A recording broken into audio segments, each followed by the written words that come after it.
AV নিউজে আপনাদের সকলকে স্বাগত। প্রথমেই চোখ রাখবো নিউজ হেডলাইন্সে। এবার আসছে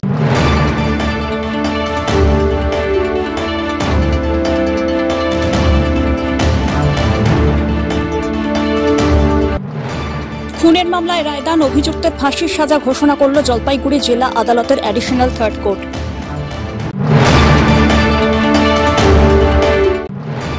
কাজ এগোচ্ছে দ্রুত গতিতে, চলতি বছরে শুরু হবে জলপাইগুড়িতে কলকাতা হাইকোর্টের স্থায়ী সার্কিট বেঞ্চ।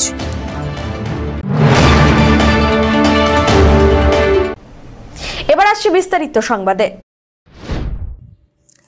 খুনের মামলায় অভিযুক্তকে ফাঁসির সাজা দিল জলপাইগুড়ি জেলা আদালতের অ্যাডিশনাল থার্ড কোর্ট। শনিবার এই রায় দিয়েছেন বিচারক বিপ্লব রায়। এদিন এই তথ্য দিয়ে সরকার পক্ষের আইনজীবী শুভঙ্কর চন্দ্র বলেন, ঘটনাটি ঘটেছিল গত 4 মার্চ 2021 সালে ভক্তিনগর থানার অন্তর্গত মধ্য শান্তিনগর এলাকায়। ওই দিন সকালে এলাকার শঙ্কর দাস বাড়ি থেকে বেরিয়ে চায়ের দোকানে যাচ্ছিলেন চা খেতে। সেই সময় তার পিস্তুত ভাই সুরেশ রায় পিছন থেকে চাকু দিয়ে অতর্কিতে হামলা চালায় শঙ্করের ওপর। স্থানীয়রা ছুটে এসে তাকে উদ্ধার করেন। রক্তাক্ত অবস্থায় শঙ্কর দাসকে শিলিগুড়ি হাসপাতালে নিয়ে গেলে চিকিৎসকেরা তাকে মৃত বলে ঘোষণা করেন। অভিযোগের ভিত্তিতে পুলিশ সুরেশকে গ্রেপ্তার করে। এতদিন অভিযুক্ত বিচারাধীন বন্দী অবস্থায় জেল হেফাজতেই ছিল। 12 জন সাক্ষীর সাক্ষ্য গ্রহণ করা হয় এদিন। উভয় পক্ষের সওয়াল জবাবের পর বিচারক আসামিকে ফাঁসির সাজা দিয়েছেন বলে তিনি জানান। এই বিষয়ে মৃতের দাদা তাপস দাস বলেন, ন্যায় বিচার পেয়েছেন। ঘটনাটা হয়েছিল ভক্তিনগর থানার অন্তর্গত মধ্য শান্তিনগরের নতুন ব্রিজের কাছে একটা চায়ের দোকানে 4/3/2021 তারিখ সকাল 8টা থেকে 8:30 নাগাদ। এই ঘটনাটা হয়েছিল সেদিন যিনি মারা গেছেন শঙ্কর দাস বাড়ির থেকে বেরিয়ে চা খেতে যাচ্ছিলেন চায়ের দোকানে। তখন পেছন থেকে অতর্কিতে এই মামলায় যিনি দোষী সাব্যস্ত হলেন সুরেশ রায় তাকে আক্রমণ করে এবং বিভিন্ন জায়গায় ছুরির দ্বারা আঘাত করে, তাতে সে ভীষণভাবে গুরুতর আহত হয়। তখন তাকে বাঁচানোর জন্য দুজন ওখানকার প্রত্যক্ষদর্শী দুজন গিয়েছিলেন, কিন্তু তাদের কথাও সেই সুরেশ রায় মানেনি। তারপর যখন ও খুবই আহত হয়ে যায় তখন সুরেশ রায় ওকে ছেড়ে পালিয়ে যায় এবং ওখানকার লোকজন তাকে নিয়ে শিলিগুড়ি হাসপাতালে যেতে যেতে সে মারা যায়। এই যে অভিযুক্ত যে আর যিনি মারা গিয়েছেন তাদের মধ্যে কি কোনো সম্পর্ক রয়েছে? হ্যাঁ, তারা মামাতো পিসাতো হয়, কাজিন ব্রাদার। কি কারণে, কি মোটিভ উঠে এলো? কারণটা বলতে যেটুকু জানতে পেরেছি সেটা হচ্ছে সাক্ষীতেও এসছে একজন সাক্ষীর থেকে, যে শঙ্কর দাস হচ্ছে ওর থেকে বয়সে বড় দাদা। তো ওদের শঙ্কর দাসদের পাড়াতে গিয়েই এই সুরেশ কোনো একটা মেয়েকে উত্ত্যক্ত করে, যেটাতে শঙ্কর হয়তো জেনেছিল, জেনে দাদা হিসাবে ভাইকে শাসন করে বলেছিল যে এরকম করিস না। তারই ফল পেয়েছে।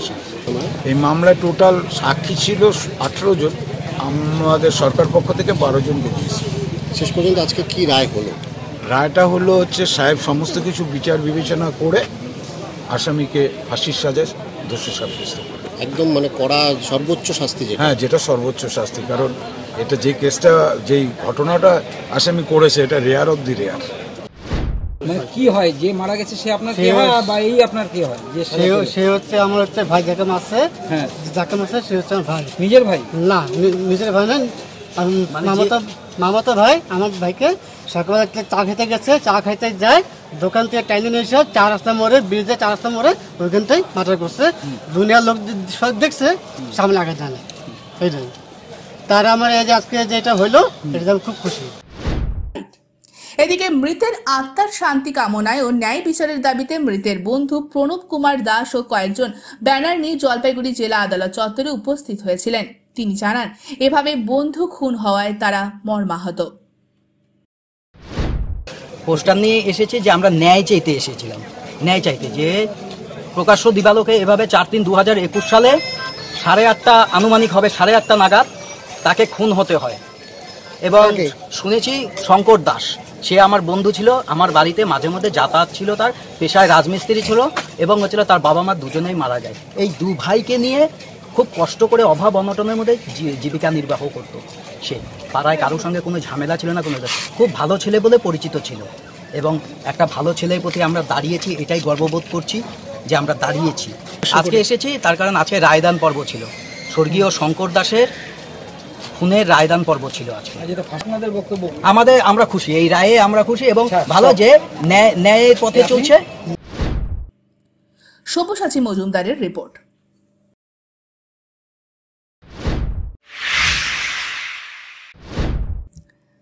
সন্দেহবশে স্ত্রীকে খুন, অভিযুক্ত বৃদ্ধকে যাবজ্জীবন কারাদণ্ডে দণ্ডিত করল জলপাইগুড়ি আদালতের সেকেন্ড কোর্ট। 2017 সালের 23 অক্টোবর স্ত্রীকে দা দিয়ে খুন করে কোতোয়ালি থানায় এসে আত্মসমর্পণ করেছিলেন জলপাইগুড়ি শহরের পান্ডাপাড়া পার্কের মোড় এলাকার বাসিন্দা সন্তোষ দাস।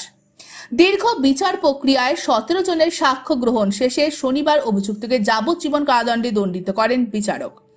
একই সঙ্গে 20,000 টাকার জরিমানা, অনাদায়ে আরও 5 মাস কারাদণ্ডের নির্দেশ দিয়েছেন বলে আদালতের সহকারী সরকারি আইনজীবী শুভঙ্কর চন্দ্র জানিয়েছেন। এই মামলাটা 2017 সালের 23/10/2017-তে ঘটেছিল। বিকেল 4:30টার দিকে এই মামলার যে আসামি সন্তোষ দাস পার্কের মোড়ে থাকে, জলপাইগুড়ি কোতোয়ালি থানার অন্তর্গত পান্ডাপাড়া পার্কের মোড়, হঠাৎ করে থানায় এসে বলে যে সে তার স্ত্রীকে হত্যা করেছে। এই কথার উপর ভিত্তি করে তদানীন্তন ডিউটি অফিসার সঞ্জু বর্মন এবং অন্যান্য পুলিশ অফিসাররা স্পটে যায়, গিয়ে দেখে হ্যাঁ তার স্ত্রী মৃত অবস্থায় পড়ে আছে এবং তার পাশে যেই দাটা দিয়ে সে মেরেছে সে দাটাও আছে এবং ওর কথার সত্যতা প্রমাণ হওয়ার পরে তাকে ওখানেই গ্রেপ্তার করে এবং নিয়ে এসে তার পোস্টমর্টম হয় এবং কেসটা স্টার্ট হয়।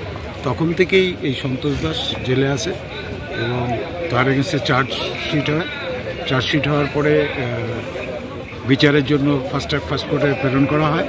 সেখানে 17 জন সাক্ষীর সাক্ষ্য গ্রহণ করা হয় এবং বিচারক সমস্ত কিছু বিচার করে তাকে যাবজ্জীবন কারাদণ্ডে এবং 20,000 টাকা ফাইন করেছে, অনাদায়ে আরও 5 মাসের জন্য। পিনাকি শীলের রিপোর্ট।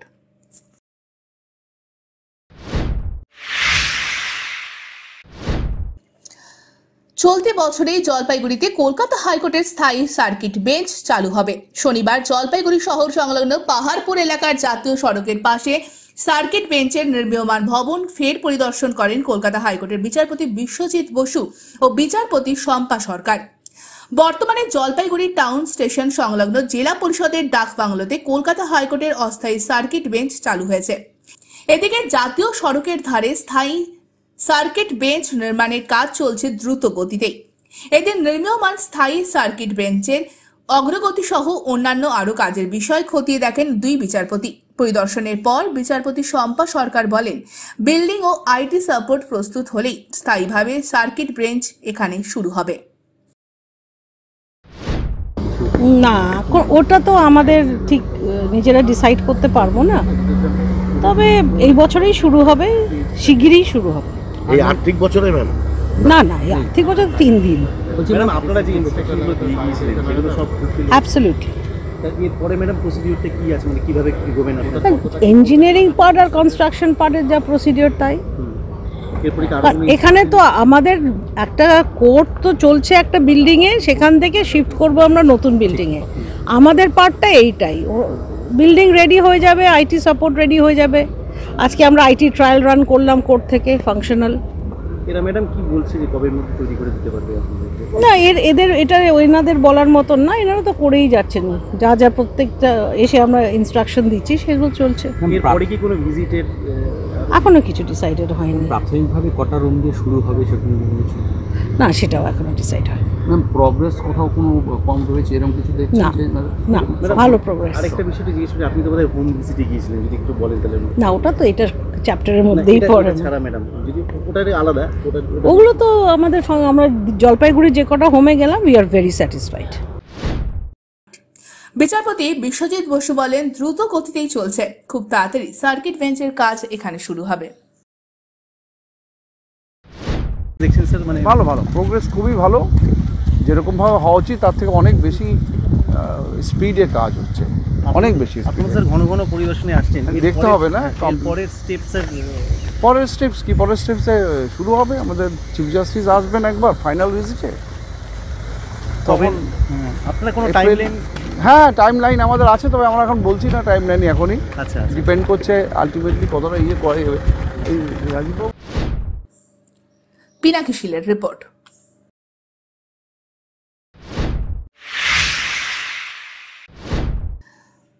লন্ডনে অক্সফোর্ড বিশ্ববিদ্যালয়ে রাজ্যের মুখ্যমন্ত্রী মমতা বন্দ্যোপাধ্যায়ের বক্তব্য চলাকালীন মুখ্যমন্ত্রীর বিরুদ্ধে এসএফআই বিশৃঙ্খলার সৃষ্টি করার পাশাপাশি সভা ভঙ্গ করার প্রচেষ্টা করে বলে অভিযোগ।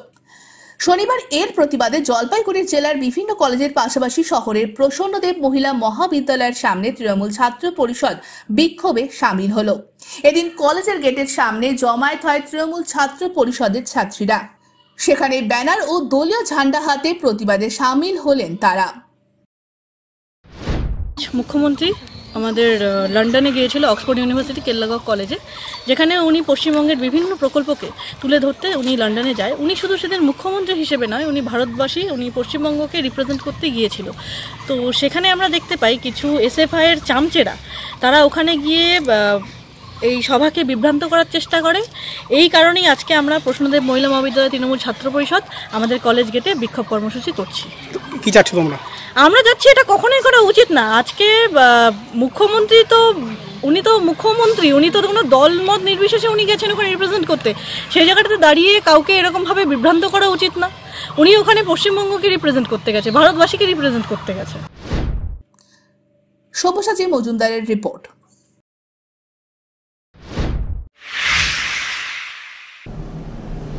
নিয়ে নিচ্ছে ছোট্ট একটি বিরতি, ফিরে আসছি বিরতির পর, সঙ্গে থাকুন।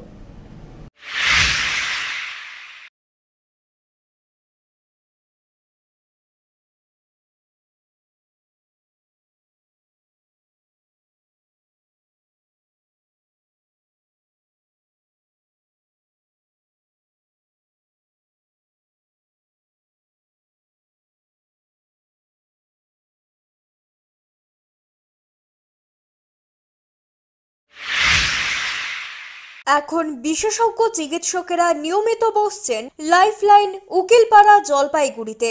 এখানে সোম থেকে বৃহস্পতিবার বিকেল 5টা থেকে নিয়মিত বসছেন চর্মরোগ বিশেষজ্ঞ ডাক্তার কোকে পটম। বুধবার ও বৃহস্পতিবার 2:30টা থেকে বসছেন ডার্মাটোলজিস্ট ডাক্তার শাইনি দত্ত। সোমবার ও শুক্রবার বিকেল 4টে থেকে নিয়মিত বসছেন নাক কান গলার বিশেষজ্ঞ ডাক্তার সঙ্গীত প্রকাশ। মঙ্গলবার ও শনিবার দুপুর 12টা থেকে বসছেন অর্থোপেডিক ডাক্তার অভিষেক মল্লিক। বিস্তারিত জানতে আজই যোগাযোগ করুন লাইফলাইন উকিলপাড়া জলপাইগুড়ি। ফোন করুন 7585820375 এই নম্বরে। ফিরে এলাম বিরতির পর। গরম পড়তে না পড়তেই ডুয়ার্সের বিভিন্ন এলাকায় শুরু হয়ে গেছে সাপের উপদ্রব। শুক্রবার বিকেলে ডুয়ার্সের একটি চা বাগানের শ্রমিক মহল্লা থেকে উদ্ধার হলো কিংকোবরা। জানা গেছে ডুয়ার্সের মেটেলি ব্লকের ইয়ংটং চা বাগানের ফাগু লাইনের একটি বাড়িতে শুক্রবার বিকেলে একটি বিশাল আকার সাপ দেখতে পান বাড়ির সদস্যরা। বিশাল আকার সাপটিকে দেখে আতঙ্কিত হয়ে পড়েন তারা। এরপর খবর দেওয়া হয় সর্পপ্রেমী দিবস রায়কে। খবর পেয়ে ঘটনাস্থলে এসে দিবস রায় প্রায় 8 ঘন্টার প্রচেষ্টায় সাপটিকে উদ্ধার করে। উদ্ধার হওয়া সাপটি কিংকোবরা এবং প্রায় 12 ফুট হবে বলে জানা গেছে।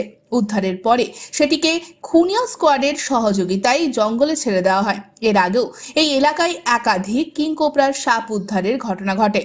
এদিনের ওই সাপটি উদ্ধারের ফলে এলাকায় কিছুটা আতঙ্ক দূর হয়। ধীমান রায়ের রিপোর্ট।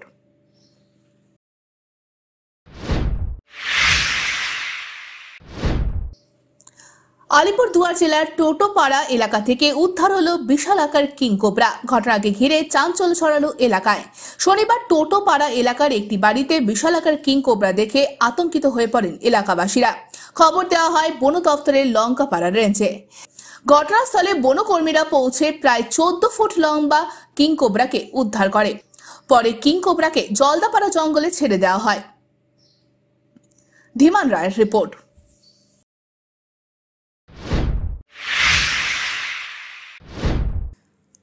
গণগৌর উৎসব পালন করলেন মারোয়ারি সম্প্রদায়ের মহিলারা। শহরের কামারপাড়ার এক ভবনে এই অনুষ্ঠানটি আয়োজিত হয়। আয়োজকদের তরফে জ্যোতি আগরওয়াল বলেন, আগরওয়াল মহিলা সম্মেলনের তরফে এই অনুষ্ঠানের আয়োজন। হোলির পরের দিন থেকে এই উৎসব চলে 16 দিন। এই সময় নববিবাহিতরা বাবার বাড়ি আসেন। এটা হচ্ছে আমাদের গনগোড়ের প্রোগ্রাম। এটা হোলির পর থেকে শুরু হয়, পরের দিন থেকে শুরু হয়, 16 দিন অবধি চলে। এটা যখন আমরা মেয়েকে বিয়ে দিই তারপরে মেয়েরা প্রথমবার মায়ের বাড়িতে আসে এই পূজা করতে, 16 দিন অবধি চলে। এটা নিয়ে আমরা এখন আজকে একটা অনুষ্ঠান করছি। এটা হচ্ছে আমাদের আগরওয়াল মহিলা সম্মেলনের তরফ থেকে। তো বলছি মূলত এখানে কি প্রোগ্রাম, মানে বিষয়টা কি? বিষয়টা হচ্ছে গনগোড় আর সিন্ধারার উপরে আমাদের গনগোড়ি প্রোগ্রাম হয়, মানে আমরা গড়ি পূজা করি, ওটার উপরেই এটা হয়। পিনাকি শীলের রিপোর্ট।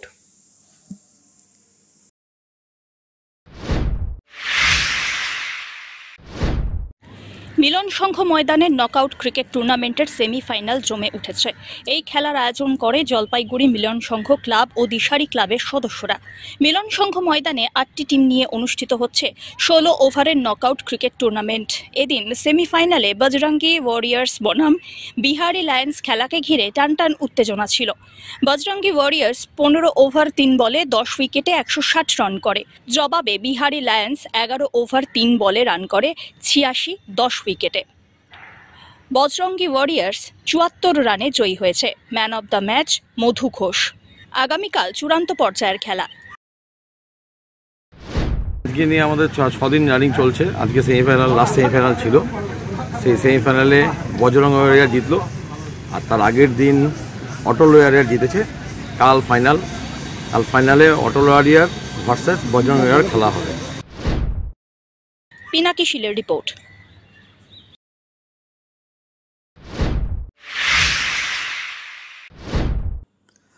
উত্তেজনাপূর্ণ এক ক্রিকেট ম্যাচে 3 উইকেটে জয় পেল আমবাড়ি ফালাকাটা চিন্তামোহন উচ্চ বিদ্যালয়ের শিক্ষক একাদশ।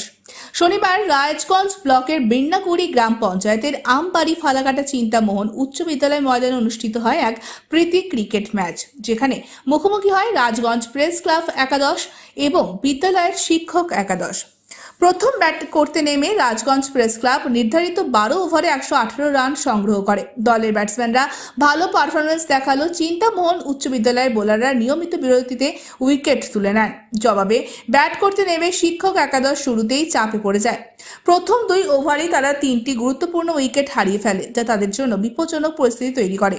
তবে দলের মিডল অর্ডারের ব্যাটসম্যানরা দায়িত্বশীল ব্যাটিং করে দলকে ম্যাচে ফিরিয়ে আনেন।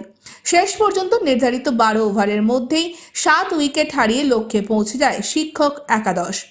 ম্যাচের সেরা বোলার নির্বাচিত হন রাজগঞ্জ প্রেস ক্লাব একাদশের কল্যাণ চন্দ্র, যিনি 2 ওভার বল করে মাত্র 4 রান দিয়ে গুরুত্বপূর্ণ 3টি উইকেট শিকার করেন। তার দুর্দান্ত পারফরমেন্স সত্ত্বেও দলকে জয়ের স্বাদ পাইয়ে দিতে ব্যর্থ হন তার সতীর্থরা। এই প্রীতি ম্যাচটি 2 দলের খেলোয়াড় ও দর্শকদের মধ্যে প্রচুর উত্তেজনা ও আনন্দ ছড়িয়ে দেয়। ম্যাচ শেষে উভয় দলকেই অভিনন্দন জানানো হয় এবং ভবিষ্যতে আরও এমন প্রতিযোগিতার আয়োজনের প্রত্যাশা করা হয়। রাজগঞ্জ থেকে সুস্মিতা চন্দ্রের রিপোর্ট।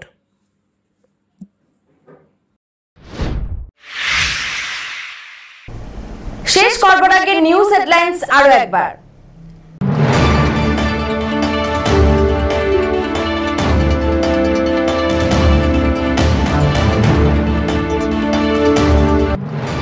খুনের মামলায় রায়দান, অভিযুক্তের ফাঁসির সাজা ঘোষণা করল জলপাইগুড়ি জেলা আদালতের অ্যাডিশনাল থার্ড কোর্ট।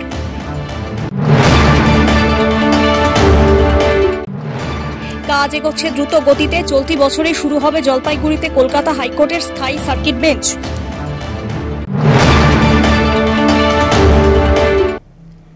এখনকার মতন এভি নিউজ এ পর্যন্তই। পরবর্তীতে আসছি আরো সংবাদ নিয়ে। দেখতে থাকুন আমার ভিশন। নমস্কার।